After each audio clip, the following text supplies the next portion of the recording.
on the train was a pilot for, I think, United. No, I don't remember. American or United, it's irrelevant. And he looks at me and big smile, comes over, asks for a selfie. And, you know, it's this, you know me, this is not an ego trip. This is a thank you, God, that I have such a life reaction. But I will tell you this. I even said this to the guy. I think of all groups in America, my biggest support is among airplane pilots. Really? Yes. Yes, many of them tend to be conservative. Yes. Why do you think that is? Oh, I drove myself crazy to figure it out, and then I thought, how could I miss it? So many are ex-military. I feel stupid now. Oh, that's so funny. True. Yeah, that's right. so true. Yes, this guy, I said it to him. He said, "Oh, I'm not ex-military, but it's not true for all of them, but for a lot of them." Anyway, I just wanted to reflect on that. You know, this is a undeveloped hypothesis that I'm putting out there, but oftentimes I can identify. By the way, folks, oh, no. I'm going to really embarrass her now. How many beautiful women say this is an undeveloped hypothesis that I want to put out there? Probably a lot. Probably a lot. Anyway. Yeah. By the way, how many non-beautiful women? How many handsome men? Who says I'd like to put out an undeveloped hypothesis? It does sound pretty nerdy. Oh, no. I love it. Go ahead. My undeveloped hypothesis is that typically you can identify a leftist through their look, their dress, the pins on their backpack, the tattoos, the color. Well, increasingly not, and we've discussed that. Increasingly, yes. Tattoos are sort of. You're talking about a legit identification of a leftist. Yes, like. I'm sorry. Okay, yes, tattoos does not tell you. Right. Correct. I can kind of spot out a leftist. Really? Oh yeah. So give me the characteristics. It's funny. I was contemplating doing a show on Timeless about this, like 10 identifiers of I'm fascinated. leftists and 10 identifiers of conservatives. Yeah.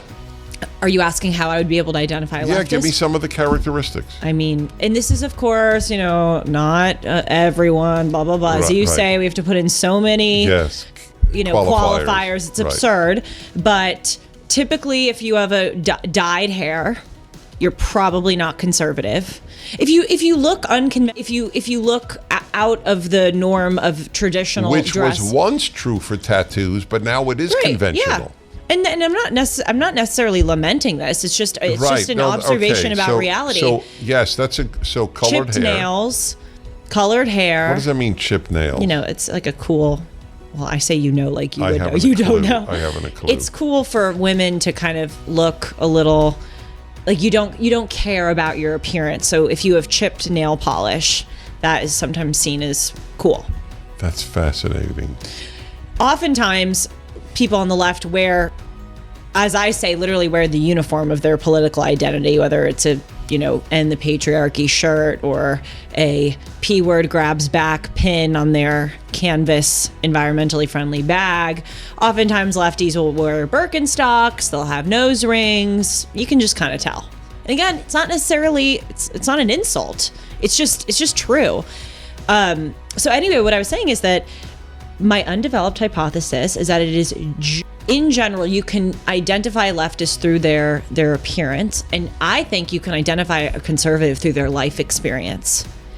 If I get in a taxi and someone, as I did, this happened about a year ago, and someone says, as the driver said to me, that they're from Rwanda, I am pretty damn sure that they're conservative. And 9 times out of 10, when I talk to them, they talk about how much they love this country and how grateful they are. Why do you think that is? Why do you jump to that assumption?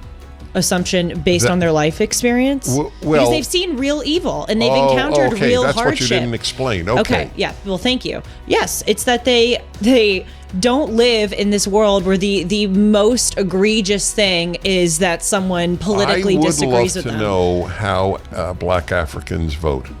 Oh, I'm sure overwhelmingly conservative. Yeah. Especially compared to African Americans. Well, no, that's a given. Yeah, but that's true for any group.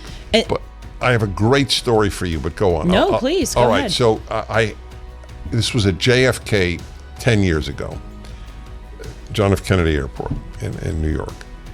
And I was having my shoes shined, the black guy, and he was either from the Caribbean or from Africa. He had immigrated here. That's all that I remember. That's all that is relevant to this story. You never heard me tell the story? Oh, this is fascinating. So, I'm not really that good at small talk, as you well know, and I just decided we had bonded enough over my shoes that I could ask him this question. I said, "Listen, I'm not testing you. I don't care what your answer is. I'm just curious. Please tell me your honest feeling. Do you think America is a racist country?" I do that all the time. All the time. What, to blacks? To anyone who I'm like around. All right. Strangers. Well, all right. So but I did it specifically because he was black, but not because he was black. Black immigrant. Mm-hmm. As I said, Caribbean or Africa, which is where all blacks who immigrate here come from generally. And this is why I'm telling you the story. He looked around before he answered me. Would anybody? How sad is that? Beyond belief sad. And he said, no. He didn't want people to hear that a black man was denying that America was racist. Isn't it amazing to think that the opinions that are so reviled today were totally mainstream and uncontroversial a few decades ago? It's best to get married and raise children is now considered white supremacy.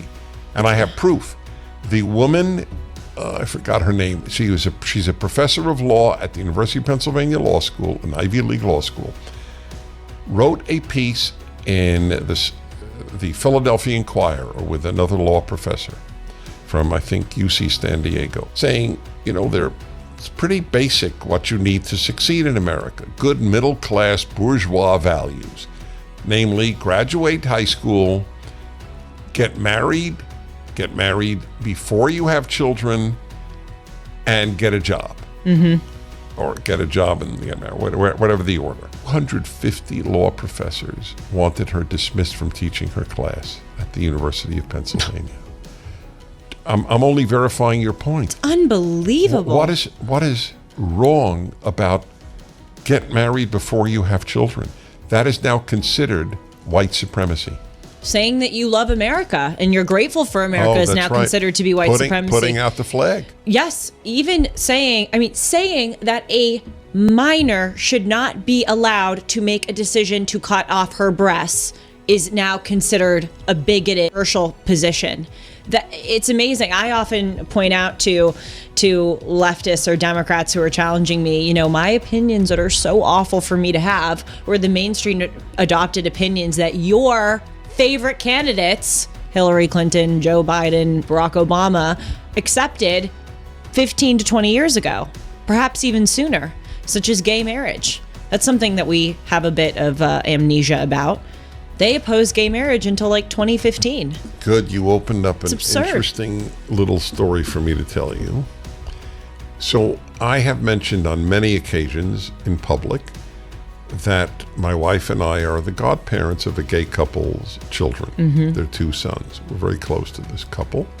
One of them has been a member of the board of directors of Prager. He's a wonderful human being. They're both wonderful men. They have wonderful sons. He came over to me just at the latest PragerU retreat in Nashville, and he said, so I want you to know that, and then mentioned his partner's name, we are getting married, which shocked me. I thought they were married. And he's doing it because of tax reasons. He said, and in case one of them dies, it just makes it so much easier for inheritance and so on. And then he said, and M, I'll just use the initial of his partner, M and I would love you to officiate the marriage, but we know you're against same-sex marriage. And I tell this story as such a credit to them and to me. More a credit to them even, but nevertheless. Why is it a credit to them? They love me and know I'm opposed to same-sex marriage. but they know I love them. And do you know that I have been attacked from the right, from parts of the religious right? He and his wife are godparents to gay couples' children. How could this That's guy terrible. who claims to be a conservative and religious? Terrible. Yes, it is terrible. And when that happens, I think maybe I better understand why some people think religious people hate them. Oh gosh, you have so opened an avenue of discussion about Republicans.